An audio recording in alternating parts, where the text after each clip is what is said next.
আনকি খবৰ আপোনালোকৰ আশা কৰোঁ নিশ্চয় ভালে আছে আৰু মোৰ এটি ভিডিঅ'লৈ আপোনালোকক স্বাগতম জনাইছোঁ। এই ছোৱালীক স্কুলত আনিব গ'লোঁ আৰু ইমান যে গৰম পৰিছে তাতে আকৌ ধুলোঁ আৰু এনেকুৱা দিনত বিশেষকৈ টেঙা খাবৰ মন যায় নহয় জানো। আৰু আজি অলপমান এই টেঙা বনাব ল'লোঁ আৰু এই টেঙাটো আপোনালোকে কি কয়, আমি চেঙা টেঙা বুলি কওঁ আৰু এই যিহেতু ঘৰত টেঙা হয় আৰু ধূলি বালি বহুত, সেইকাৰণে মই বহুত সময় ভিজাই ৰাখি আৰু 4-5 বাৰ এনেকৈ ধুই কেইটামান আলুৰ লগত কেৰাহীত বইল হ'ব দিলোঁ আৰু ইমান ধুনীয়াকৈ সিজি গৈছে।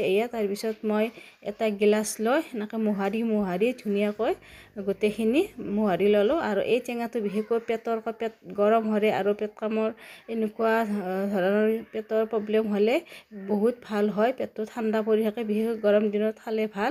আৰু এতিয়া এইখিনি মই ইয়াৰে জাবৰখিনি উলিয়াই পেলালোঁ। তাৰপিছত কেৰাহী গৰম হোৱাৰ পিছত মই 2টা শুকান জলকীয়া আৰু সৰিয়হ অলপ দি ধুনীয়াকৈ উতল অহাৰ পিছত আৰু নিমখ ৰং গুড়া দিলোঁ। তাৰপিছত মাছৰ সৈতে আৰু ঘৰৰে মাছ আজি দুপৰীয়াটোৰ সাজ এনেকৈ আছিল। ভিডিঅ'টো লৈ বাই বাই।